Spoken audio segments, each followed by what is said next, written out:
¿Por qué la mayoría de los indios viven al norte de esta línea? Con sus 1.428 millones de habitantes, India es el país más poblado del mundo, superando a su vecino regional, China, pero a diferencia del gigante asiático, donde se estima un descenso poblacional en los próximos años, India sigue ensanchándose en cuanto a población. Pero datos demográficos han arrojado un descubrimiento inquietante. Los indios no se están expandiendo por el territorio de forma homogénea, sino que se están asentando en zonas pequeñas en el norte del país. ¿Por qué de este fenómeno? Se estima que en las próximas décadas, India tendrá 200 millones de personas más, hombres y mujeres que vivirán en las regiones de Bihar, Meghalaya, Uttar Pradesh, Jharkhand y Manipur. Y la pregunta sigue en el aire: ¿qué atractivo tienen estos estados para aglutinar a tantas personas? Conozcamos los factores que propician uno de los crecimientos poblacionales más llamativos y relevantes del mundo. Un caso que por sus características nos remonta a las primeras civilizaciones y que ofrece un escenario futuro en tiempo de calentamiento global y escasez de recursos no renovables.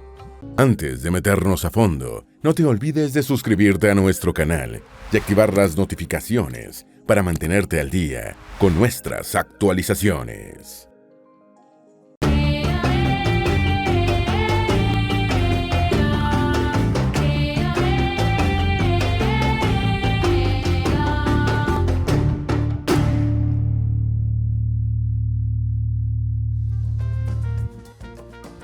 La paradoja con China. China tiene una superficie territorial estimada en 9.597 millones de kilómetros cuadrados, más de 5.500 millones de kilómetros que la India, que suma una superficie de 3.287 millones de kilómetros cuadrados. Esa abismal diferencia territorial no condiciona el crecimiento de una nación sobre la otra. Se estima que en 2050 China habrá perdido al menos 30 millones de personas, todo lo opuesto a la estimación que recae sobre India, que se cree que multiplicará su población con tantas personas como las que viven en todo Brasil.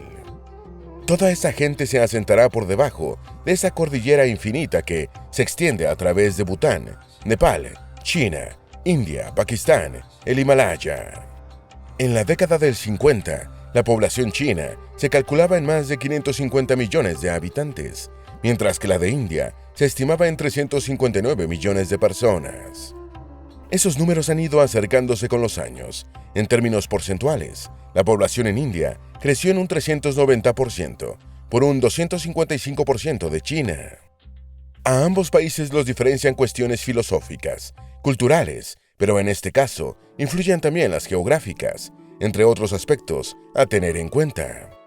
¿Cómo se puede explicar esa diferencia entre las poblaciones de China e India? Uno de los aspectos a considerar en la India es la tasa de fertilidad de su población. En la mayoría de las regiones, las mujeres tienen una media de menos de 2 hijos, un porcentaje que se repite en países como Alemania, Japón o el Reino Unido. En algunas regiones del norte esa tasa se dispara por sobre los 3 hijos por mujer. De los 200 millones de nuevos habitantes que tendrá el país en los próximos años, la mayoría nacerá en estados fronterizos con China, Nepal y Bután, y esta tendencia se sostiene desde hace décadas. El choque entre el urbanismo y la cantidad de habitantes en India. Si se traza una línea imaginaria que divida a India entre el norte y el sur, se produciría otra suerte de paradoja en relación con la distribución de la población. En el sur están 4 de las 5 ciudades más grandes del país. Esto produce un desconcierto cuando se analiza o conoce parte de su cultura, porque para el extranjero, en especial los americanos que viajan a la zona, suele resultar incomprensible. Si ese rango se amplía a 10, 7 de las metrópolis más grandes de India también están en el sur, ciudades como Mumbai, la más grande del país con una extensión de 619 kilómetros cuadrados y 20 millones de personas. La cuarta ciudad más poblada del mundo y centro cultural y comercial de la India entraña un debate interesante. Se trata de una metrópolis costera que forma parte de una isla muy cercana a la superficie.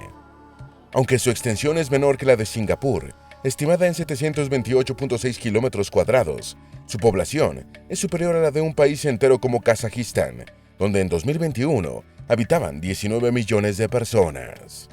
India está repleto de contrastes de este estilo, en los que la cantidad de habitantes contrasta en relación con la superficie que habita. La ciudad de Mumbai tiene 12 millones de habitantes más que la ciudad de Nueva York, la más populosa de Estados Unidos, con 8 millones y medio de personas, incluyendo sus distritos Manhattan, Brooklyn, Queens, Staten Island y el Bronx. Al estudiar la extensión territorial y densidad poblacional de la ciudad de Mumbai, se desvela que es una de las superficies territoriales con mayor densidad poblacional del planeta. Sin embargo, cuando se compara con el resto de India, representa una minoría en relación con la cantidad de habitantes que se encuentran en el resto de ciudades y regiones del país. La desigualdad en la distribución poblacional de India.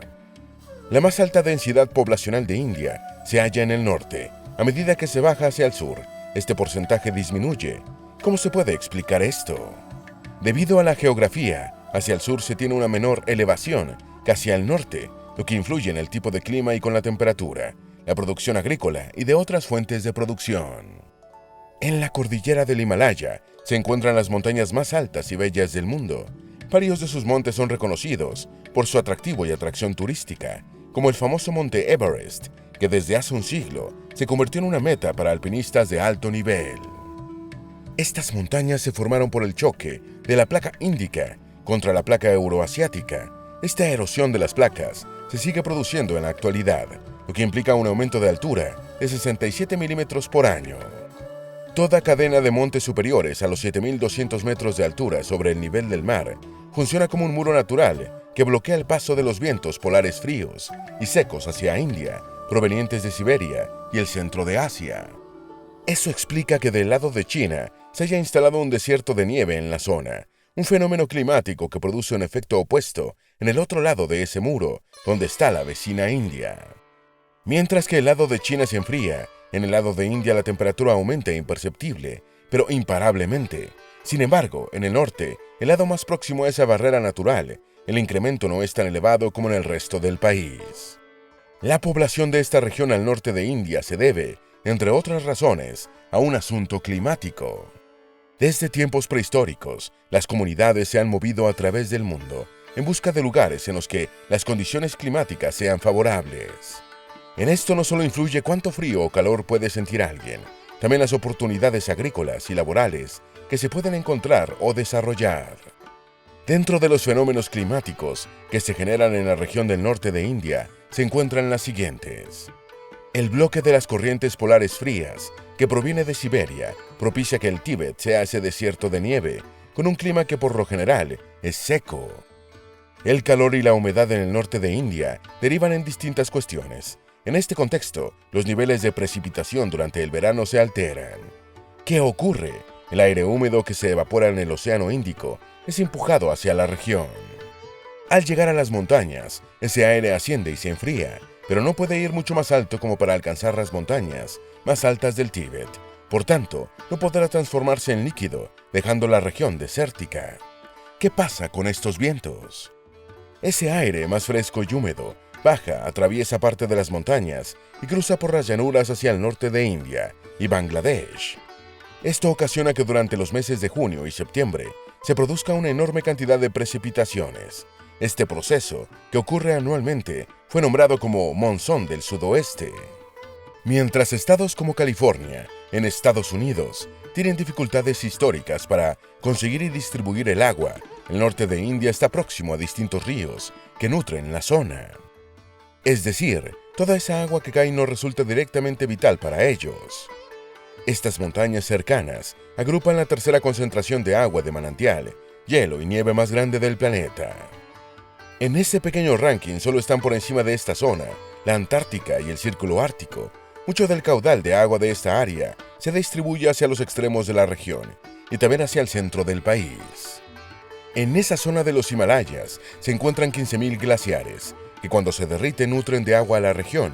Se estima que pueden almacenar alrededor de 12.000 kilómetros cúbicos de agua. A propósito de la crisis de agua que hay en California, esa cantidad de kilómetros cúbicos de agua equivale al agua que hay en el lago superior de América del Norte. De esa cadena de montañas y glaciares se nutren 3 ríos a través de los cuales viaja el agua desde el norte hasta el sur. ¿Por qué esto es relevante? porque hacia el centro de la India se encuentra una extensión territorial mayor a todo el territorio francés, estimado en 543.940 kilómetros cuadrados. La particularidad de esta zona no es tanto esta comparativa, su dimensión geográfica, sino que representa el segundo territorio de tierras cultivables y fértiles más grande del mundo, solo por detrás de la gran cuenca del Mississippi. Este potencial agropecuario contribuye a que no haya una gran densidad poblacional, porque son tierras destinadas a otros fines. El secreto del agua de los Himalayas.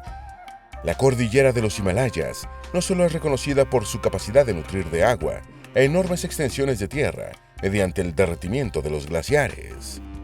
Hay otra virtud que se puede sacar de esta zona y que influye de manera notable en el entorno al que alimenta.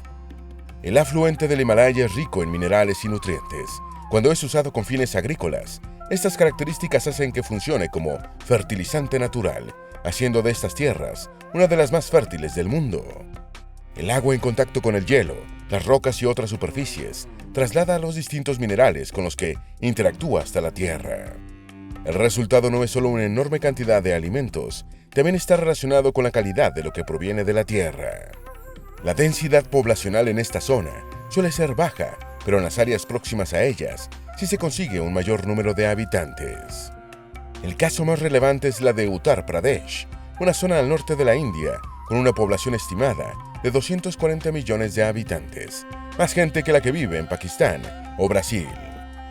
Este caso es solo un ejemplo de una tendencia que se replica en distintas zonas del norte del país.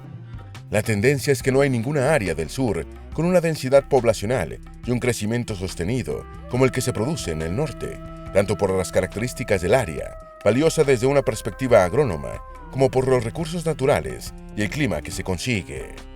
El lado opuesto a la cordillera del Himalaya.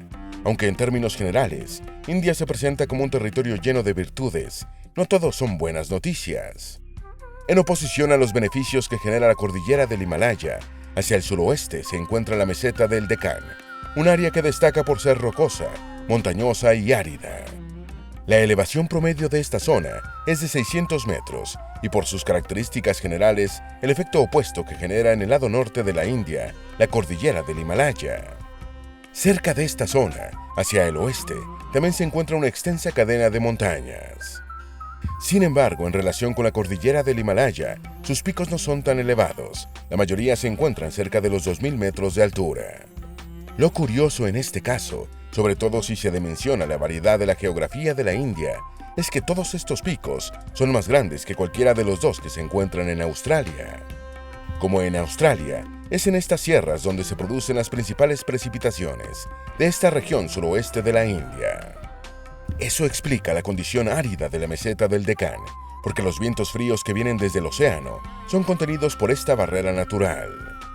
Un fenómeno similar se produce en el lado oeste del país, que también cuenta con una cadena de sierras que condicionan el paso de corrientes de aire.